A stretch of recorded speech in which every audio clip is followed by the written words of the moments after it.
말씀은 모든 것을 품위 있게 하고 질서 있게 하라입니다. 교회는 품위 있고 질서 있는 곳입니다. 그게 근본이에요. 본질이죠. 그런데 많은 사람의 인식에 교회는 이상한 곳이 되어가는 게 참 안타깝습니다. 성경은 구약 시대부터 신약 시대까지 항상 성도에게 품위와 질서를 요구해 왔어요. 왜 그런지 오늘 우리가 알게 되어 더욱 성숙한 그리스도인의 모습을 가지는 우리 모든 소원교회 성도님들이 되시기 바랍니다. 서론으로 들어갑니다. 하나님을 사랑한다면 여러분, 믿음이 먼저입니까? 사랑이 먼저입니까? 믿음이 먼저 생겨야 그래도 사랑을 챙기지 않겠습니까? 우리 기독교 정신으로 생각해 보면 믿음이 생기고 그리스도를 믿어야 그 다음에 뭔가 사랑이니 뭐니 말할 수 있게 되지 않을까요? 그런데 바울이 이상한 소리를 합니다. 고린도전서 13장 1절부터 2절 보시면 내가 사람의 방언과 천사의 말을 할지라도 사랑이 없으면 소리나는 구리와 울리는 꽹과리가 되고 내가 예언하는 능력이 있어 모든 비밀과 모든 지식을 알고 또 산을 옮길 만한 모든 믿음이 있을지라도 사랑이 없으면 내가 아무것도 아니요. 지금 2020년대나 이 성경이 써진 지 20년도 안 된 고린도의 상황이나 똑같습니다. 2000년이 지나도 똑같은 게 뭐냐면 방언을 해야 믿음이 있다고 생각하는 사람들이 있다는 거예요.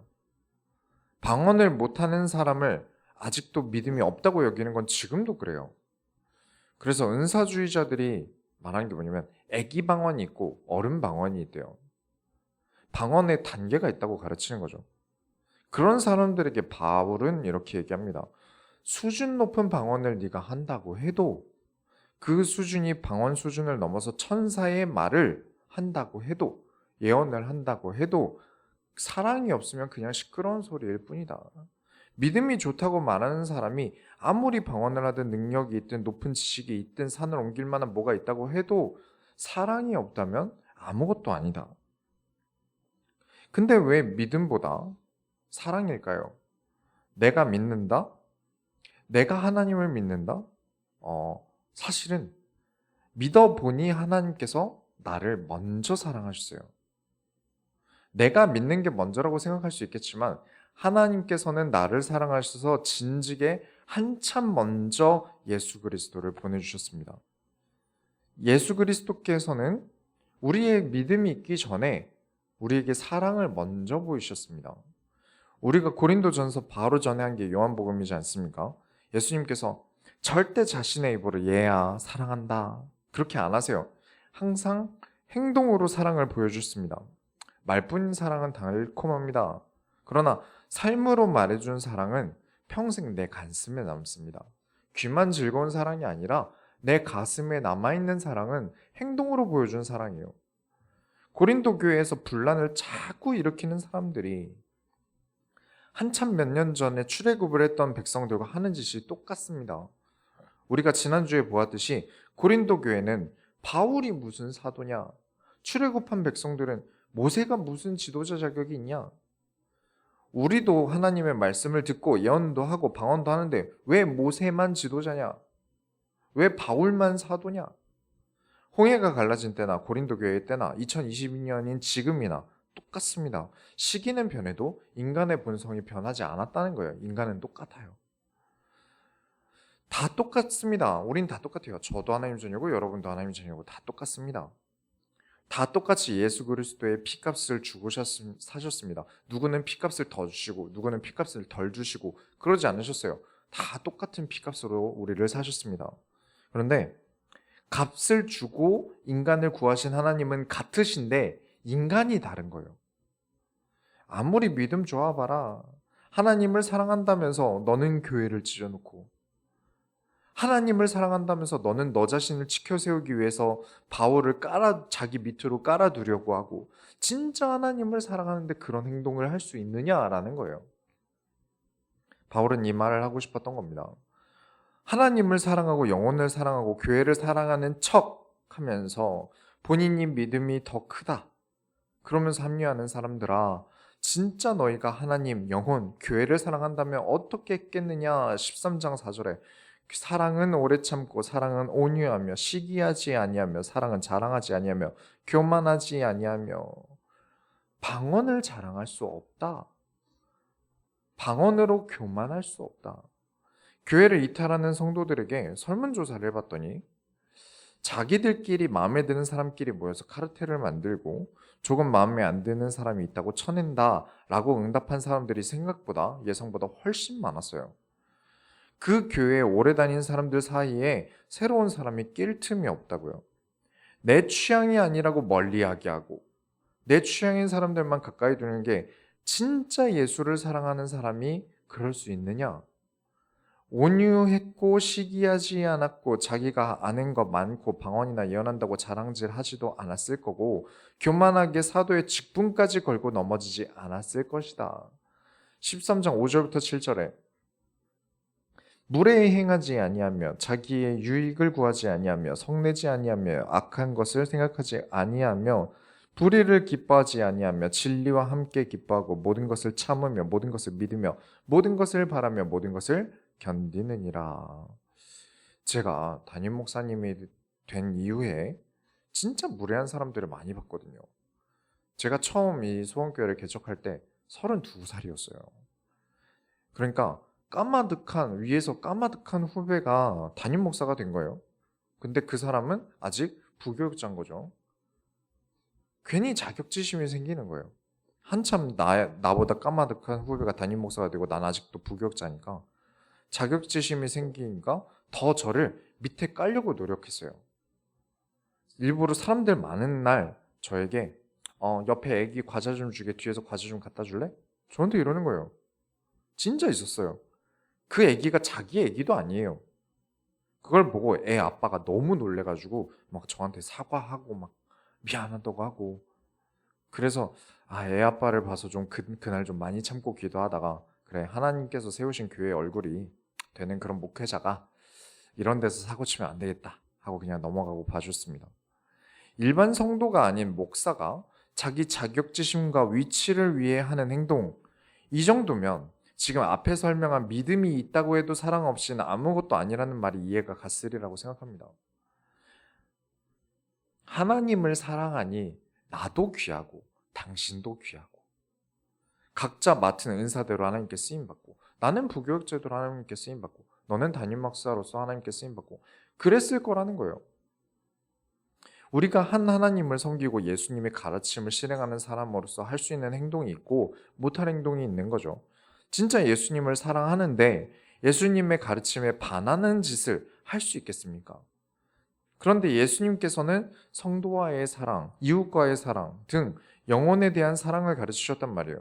내가 아무리 자격지심이 생기고 온유해지지 않는다고 하더라도 예수님을 생각하면 내가 정말 예수님을 사랑하면 할 수 없는 행동이 있다는 거죠. 그런 유치한 행동들은 정말 어린아이 같은 행동들입니다. 13장 11절에 내가 어렸을 때에는 말하는 것이 어린아이와 같고 깨닫는 것이 어린아이와 같고 생각하는 것이 어린아이와 같다가 장성한 사람이 되어서는 어린아이의 일을 버렸노라. 제가 지난주에 뭐든지 솔직해져야 한다는 건 미성숙해지기 좋다고 말씀을 드렸죠. 내가 당장 어떤 예수님을 사랑하건 뭐하건 몰라 난 내 맘대로 할 거야 라고 마음속에 무언가가 불타올라도 그걸 바로 터트리는 게 아니라 솔직하게 얘기하는 게 아니라 어른으로서 잠시 멈추고 사랑이라는 게 무엇인지 아는 자로서 올바르게 대처할 수 있습니다. 13절에 그런즉 믿음, 소망, 사랑 이 세 가지는 항상 있을 것인데 그 중에 제일은 사랑이라. 왜냐?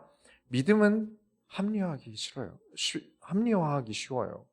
소망은 이기적이기 쉬워요. 하지만 사랑은 인내하게 하고 한 번 더 기다릴 수 있게 하고 온유하게 하며 성숙하게 하기 때문입니다. 그리스도인의 자세의 가장 중요한 덕목은 그래서 사랑이 됩니다. 믿음의 성숙함, 소망의 성숙함은 하나님을 사랑하기에 내가 지금의 어려움을 이겨낼 수 있기 때문에 믿음도 성숙해지고 소망도 성숙해지는 거예요. 오늘은 그런 성숙함을 풀어서 함께 말씀을 나눌 것입니다. 오늘 말씀을 통해 성경이 말하는 품위와 질서가 우리에게도 있게 되길 축원합니다. 본론으로 들어갑니다. 바울이 교회에 주의를 줍니다. 제가 가장 설교하기 조심스럽고 어려운 게 방언에 대한 내용이 나올 때요. 많은 사람들이 방언과 예언을 해야 한다고 말을 하는데, 또한 많은 MZ 세대들 입장에서는 솔직히 방언을 하고 있는 걸 보게 되면 좀 이상하게 보여요. 거기다 소원교 담임 목사님은 방언과 예언을 그렇게 중요하게 얘기하지 않는단 말이에요. 근데 소원교회는 성경을 굉장히 강조하지 않습니까? 그런데 성경은 방언과 예언을 또 엄청 많이 얘기하고 중요하게 생각한단 말이에요. 괴리감이 생기죠. 목사님이 틀렸거나 성경이 틀렸거나 그렇게 보일 수 있어요. 자, 14장 한번 보겠습니다. 14장 1절부터 2절에 사랑을 추구하며 신령한 것들을 사모하되 특별히 예언을 하려고 하라. 방언을 말하는 자는 사람에게 하지 아니하고 하나님께 하나니 이는 알아듣는 자가 없고 영으로 비밀을 말함이라. 자, 목사님은 우리 소원교회 담임 목사인 김민철 목사는 방언을 할까요? 예언을 할까요? 정답을 알려드릴게요. 저는 방언도 예언도 맨날 합니다. 근데 한 번도 본 적 없으시죠? 제가 방언하고 예언하는 걸 본 적이 없으시죠? 근데 여러분은 사실 다 보셨어요. 예언이 뭐냐면 영적인 감각으로 말하다, 노래하다라는 뜻이에요. 저는 찬양을 합니다. 내년도 주제곡 작업 중입니다. 그리고 설교도 준비합니다. 제가 지혜로워서 제가 뭘 많이 알아서 성경을 가지고 여러분에게 말씀을 전하는 게 아니에요. 하나님께서 제 삶에 개입하셔서 깨닫게 하시고 알게 하셔서 할 수 있는 겁니다.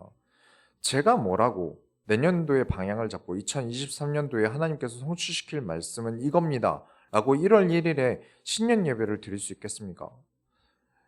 2022년 주제설교 들어보셨습니까? 저는 많이 신기해요.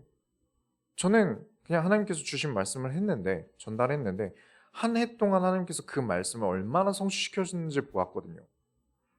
제 못난 머리로는 죽어도 안 되는 것을 하나님께서 제 삶에 개입하셔서 말하게 하십니다.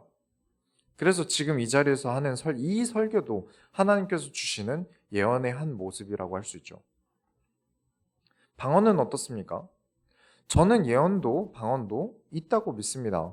그걸 안 믿으면 자유주의 신학이에요. 저는 성경에 나타난 기적을 믿습니다. 그런데 왜 김민철 목사님이 방언 기도하는 걸 여러분은 한 번도 못 봤을까요? 방언은 혀라는 뜻입니다. 원어로 혀라는 뜻이에요. 뇌가 말하는 게 아니라 혀가 말하도록 하나님께서 주관하시는 걸 방언이라고 합니다. 제가 생각할 때 최고의 방언이 있어요. 이게 진짜 최고의 방언이다. 그게 뭐냐면 전도예요. 전도 현장은 정말 신기한 일이 많이 일어납니다. 전도하는 전도자가 처음 전도하러 나가서 말을 엉망으로 해요.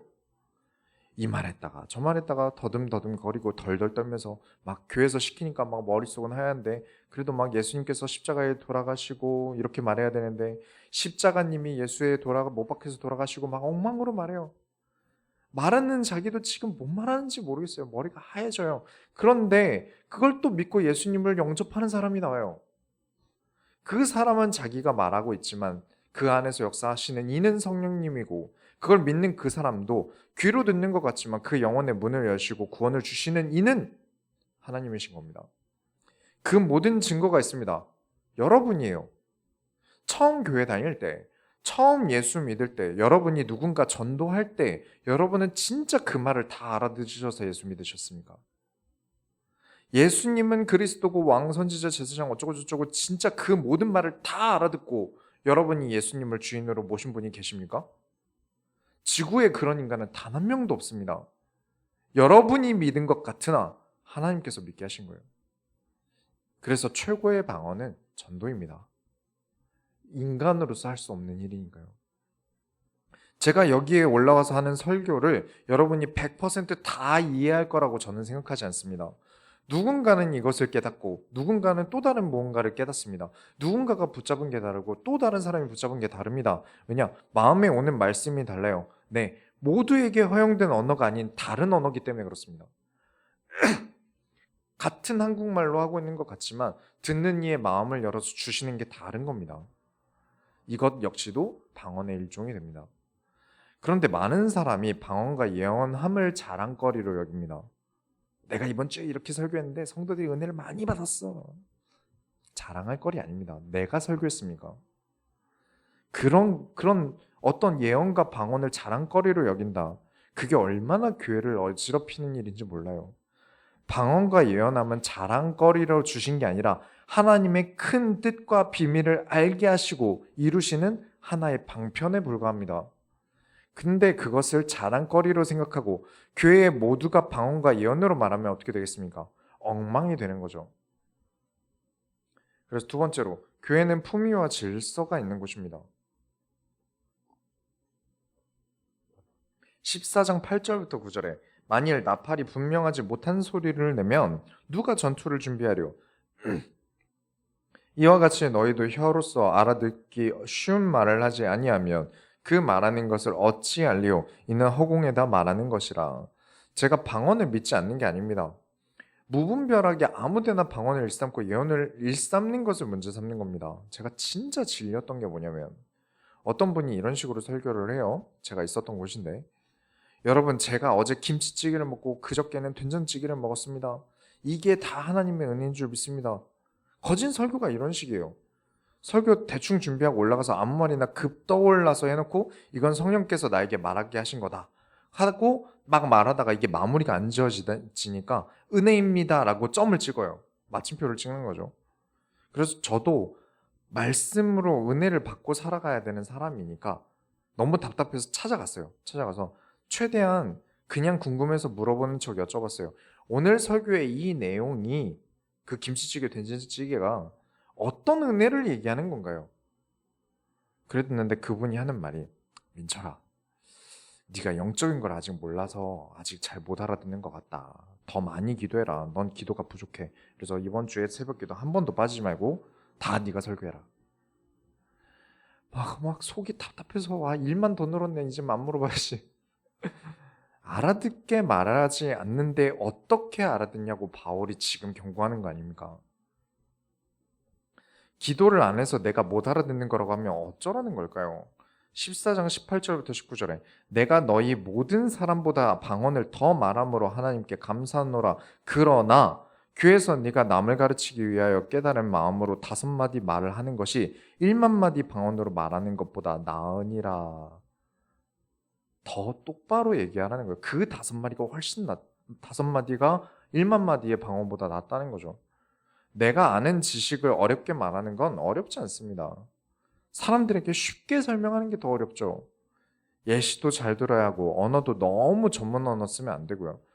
방언이라고 예언이라고 무분별하게 쓰고선 영적인 건 이런 겁니다 라고 퉁치는 건 이미 바울이 얘기하는 성경적인 게 아닌 겁니다.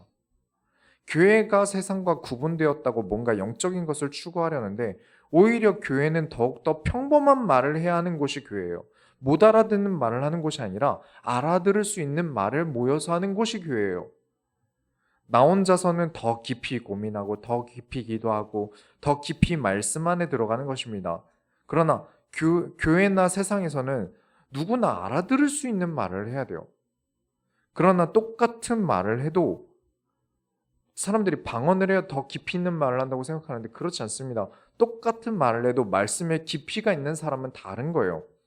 똑같은 순댓국을 끓여도 제가 마트에서 순대 사와서 사리곰탕국에 끓인 맛이랑 배감 순대 본점에서 끓이는 순댓국은 다릅니다. 같은 순댓국인데 깊이랑 내용이 다르다는 거예요. 말도 똑같습니다. 누구나 알아들을 수 있는 평범한 말을 하는 것 같지만 하는 사람의 깊이는 다릅니다. 사람이 수준을 그렇게 끌어올려야 되는데 나는 남들과 다르다면서 봐라. 나는 방언을 살랄랄랄랄랄랄라. 네가 하는 건 애기 방언이다. 내가 하는 수준 높은 방언을 봐라. 살랄랄랄랄라.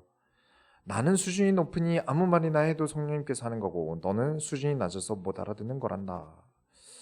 그런 이상한 말도 안 되는 주장을 하는 것보다 깨달은 마음으로 5마디 말을 하는 것이 1만 마디 방언으로 말하는 것보다 나으니라. 이런 걸 보고 바울 사도가 또 답답해서 한마디 합니다. 20절에 형제들아 지혜에는 아이가 되지 말고 악에는 어린아이가 되라. 지혜에는 장성한 사람이 되라. 13장과 14장 내용이 전부 방언 가지고 예언 가지고 잘난 척하는 거, 어떻게든 그런 것으로 나를 치켜 세우려고 남을 깎는 거 다 어린애들이나 하는 짓이다. 더 쉽게 말하면 그런 유치한 거 가지고 문제 일으키지 말라라는 거예요. 방언이나 예언이 유치한 게 아니라 이런 것을 가지고 서열 정리를 하려는 게 너무 유치하다는 겁니다. 14장 23절에 그러므로 온 교회가 함께 모여 다 방언으로 말하면 알지 못하는 자들이나 믿지 아니하는 자들이 들어와서 너희를 미쳤다 하지 아니하겠느냐. 모두가 다 방언하고 있으면 모르는 사람이 와서 너희를 다 미쳤다 하지 않겠느냐. 아시겠습니까? 온 교회 모든 성도들 모아놓고 방언기도 안 되면 안 된다면서 가르치는 게 과연 성경적일까요? 교회는 믿는 사람도 오는 곳이지만 아직 죄인도 올 수 있고 믿음이 없는 자도 올 수 있고 아직 갈팡질팡하며 방황하는 사람도 올 수 있는 곳이 교회입니다. 그런데 MZ세대 입장에서는 방언에 뭐만 하면 하나님께서 나에게 계시를 주셨다고 아무 말이나 하는 사람들 보면서 든 생각들이 대부분 미쳤구나. 진짜 이상하다. 그러니 교회를 다 떠나죠. 바울이 2000년 전에 했던 경고입니다. 많이 할 거면 교회에서 한 3명 정도만 방언해라 이러거든요. 제가 다 읽진 않겠습니다만. 근데 그런 바울의 경고를 아무도 안 듣다가 지금 매년마다 기독교 인구수 감소가 급격하게 늘어서 10년 안에 교단이 없어질 수 있다는 위기론까지 나옵니다. 성령 받아라! 소리 지르면서 장풍 쏘고 쓰러지는 사람들이 누울 자리 보면서 조심스럽게 넘어지고 연기자들 불러서 병 나았다고 거짓말 치는 게 다 티가 나는데 그런 걸 본 일반인들이 보고 무슨 생각을 하겠습니까? 교회는 사랑이 가장 중요하고 믿음이 가장 중요한 만큼 정상적이고 모범적이어야 합니다. 14장 34절부터 35절을 보면 여자는 교회에서 잠잠하라 그들에게 말하는 것을 허락함이 없나니 율법에 이른 것 같이 오직 복종할 것이요 만일 무엇을 배우려거든 집에서 자기 남편에게 물을지니 여자가 교회에서 말하는 것은 부끄러운 것이라. 자, 이 내용은 뭘까요? 역시 교회는 성차별적이야 라는 뜻일까요? 신학자인 그레이다누스가 연구한 바에 의하면 사도가 설교를 하고 있어요.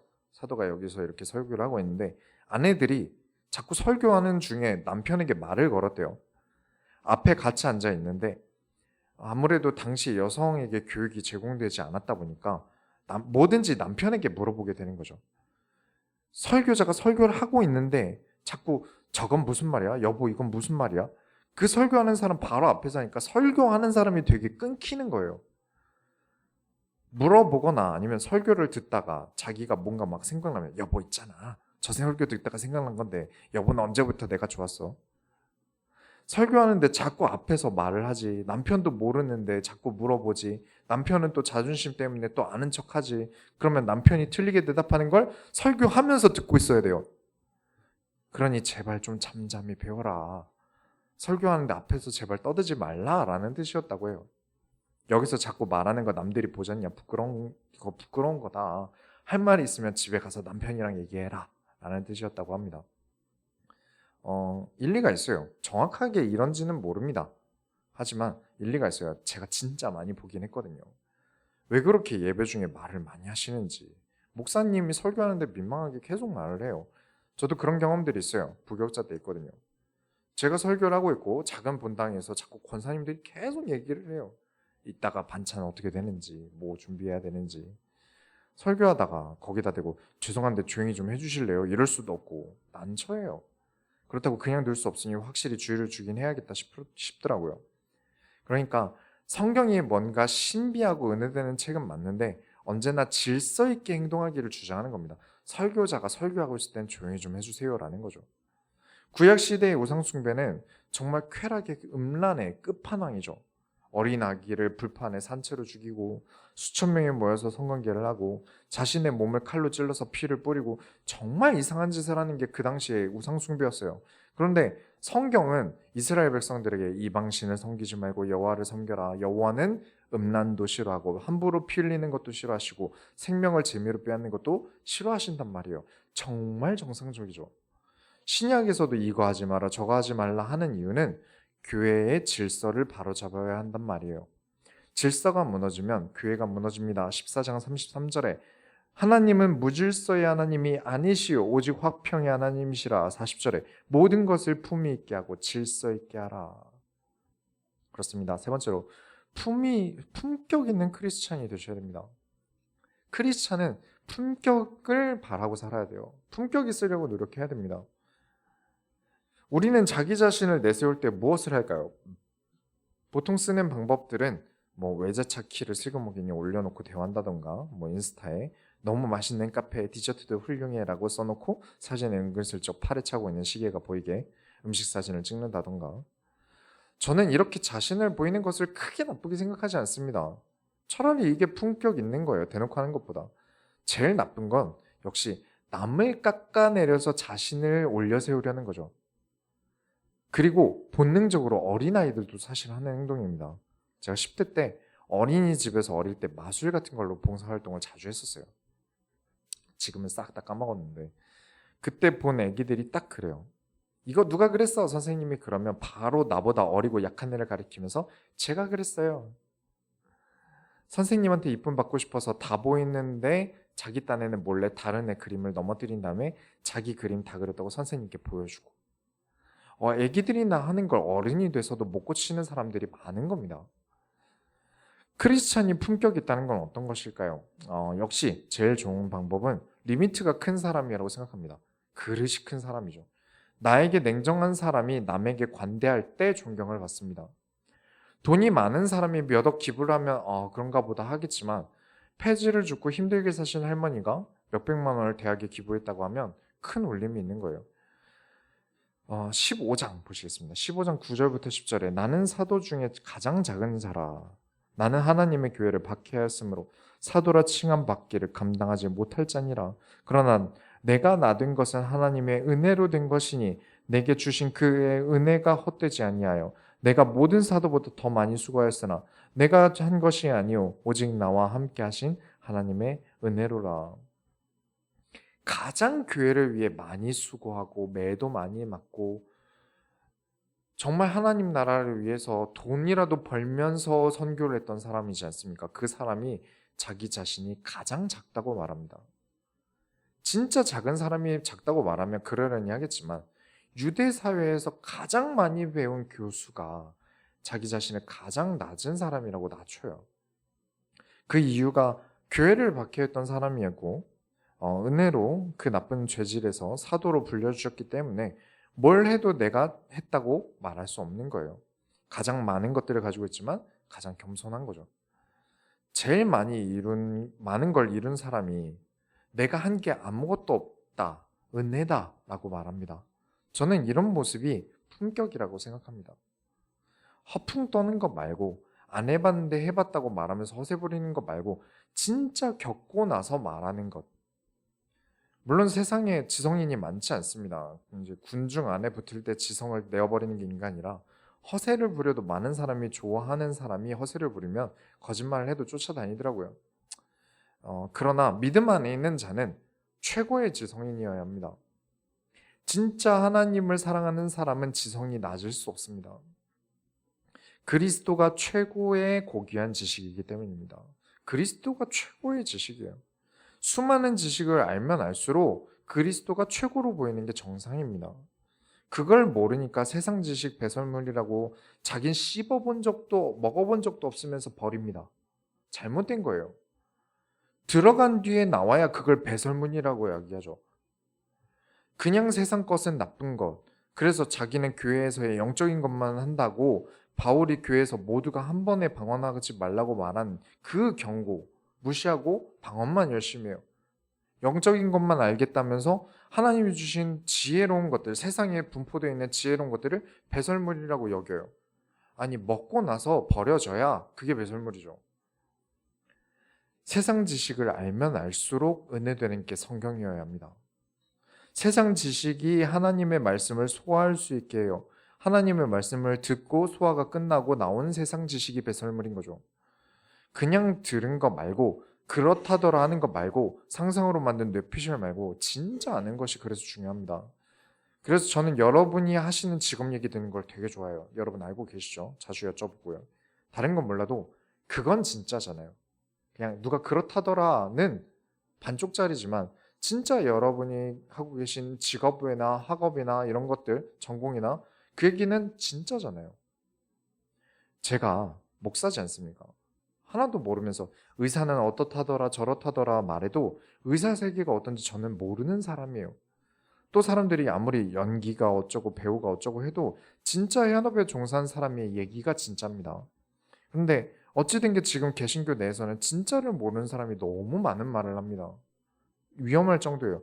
진짜 이야기를 해야 됩니다. 왜 이야기를 하냐면 15장 12절에 그리스도께서 죽은 자 가운데서 다시 살아나셨다 전파되었거늘 너희 중에서 어떤 사람은 어찌하여 죽은 자가 가운데 부활이 없다 하느냐. 고린도 교회 성도들이 부활이 없다고 주장하는 사람들이 있었나 봅니다. 그래서 바울이 그렇지 않다.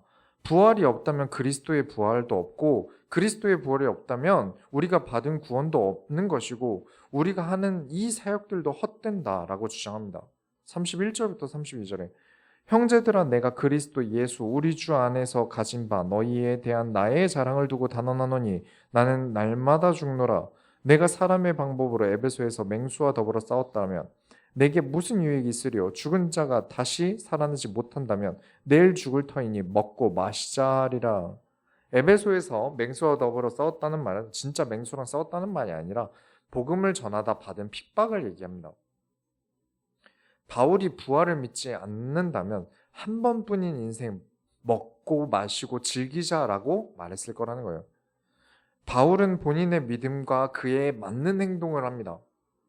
부활 얘기하면서 뒤에서는 먹고 마실 거 다 즐기는 게 아니라 부활 이야기를 하면서 내가 부활할 것을 믿고 현장에 들어가서 매 맞음도 감당합니다.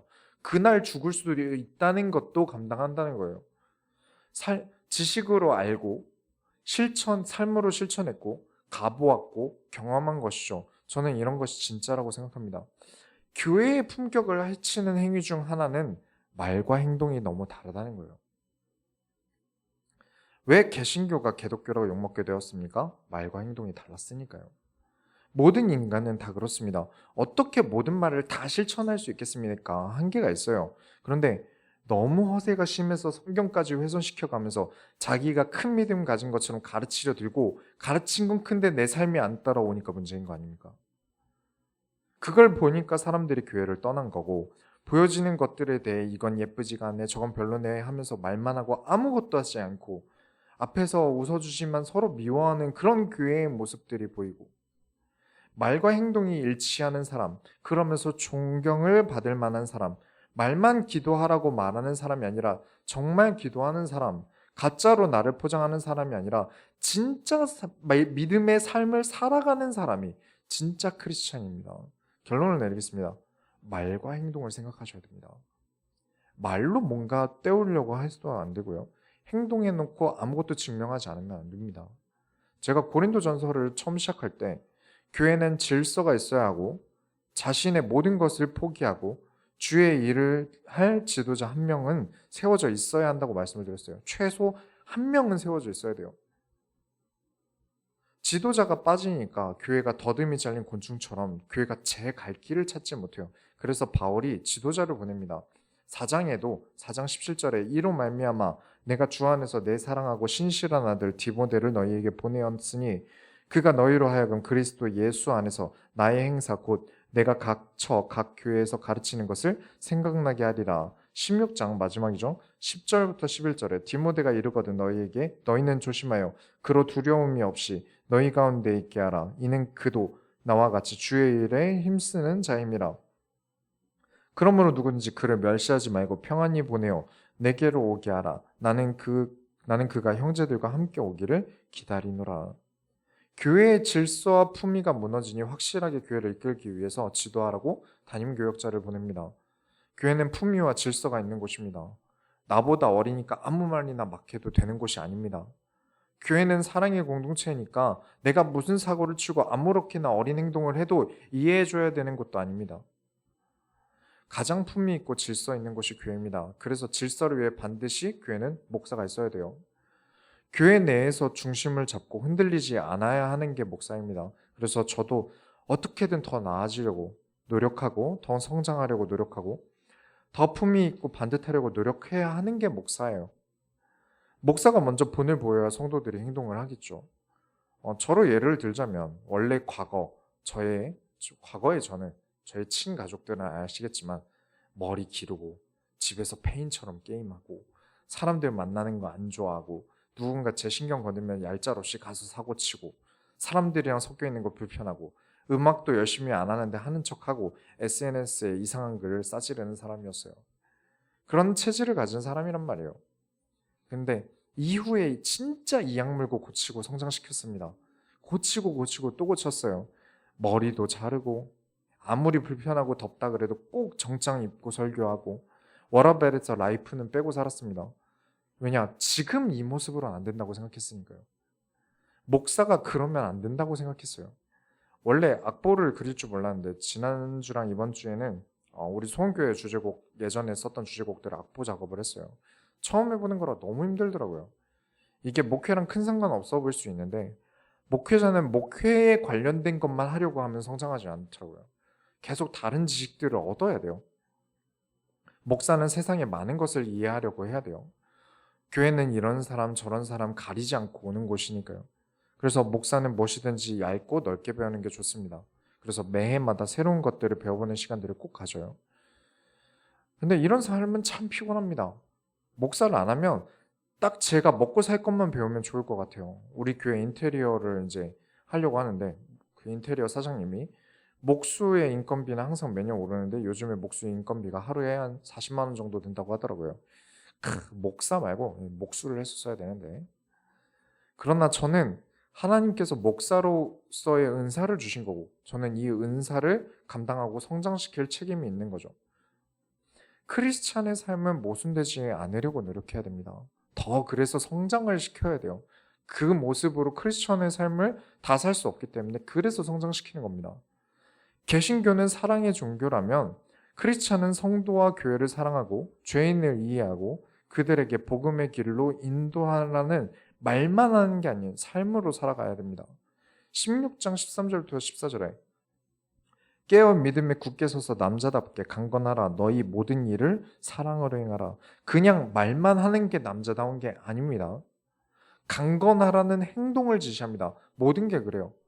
여자나 남자나 구분 없이 우리가 믿음에 어떤 것을 받았다면 이 믿음으로 살아가는 행동까지 지시받는 겁니다. 사랑을 하라고 한다면 말로만 하라고 하지 않습니다. 모든 일을 사랑으로 행하라 가르치죠. 하나님을 사랑하지 않으면서 자신의 믿음으로 지켜 세우려는 저속한 사람에게는 이렇게 경고합니다. 16장 22절부터 24절에 만일 누구든지 주를 사랑하지 아니하면 저주를 받을지어다. 우리 주여 오시옵소서. 주 예수 그리스도의 은혜가 너희와 함께하고 나의 사랑이 그리스도 예수 안에서 너희 무리와 함께할지어다. 자, 우리는 새로운 성전으로 이제 이전을 합니다. 시간은 빠릅니다. 금방 정신 차려져 보면 막 옮겨져 있을 거예요. 우리가 이전을 하면서 세상이 볼 때 품위 있고 질서가 있는 멋진 교회가 되길 바랍니다. 우리 소원교회는 많은 사람들이 새로 와서 볼 때 그냥 한번 스쳐 지나갈 때만 봐도 정말 질서가 있고 품위가 있는 교회가 되길 바라요. 정말 성경에서 말하는 멋진 교회가 우리 소원교회가 되길 바랍니다. 우리가 하나님의 소원을 이뤄드립시다. 하나님 감사합니다. 바울이 했던 교회에 대한 경고를 우리 교회라도 잊지 않게 하여 주옵소서. 가장 품위 있고 질서 있으며 세상의 본이 되는 교회로서 성장하는 우리 소원교회 모든 성도들이 되게 하여 주옵소서. 살아계신 예수 그리스도의 이름으로 기도드렸습니다. 아멘.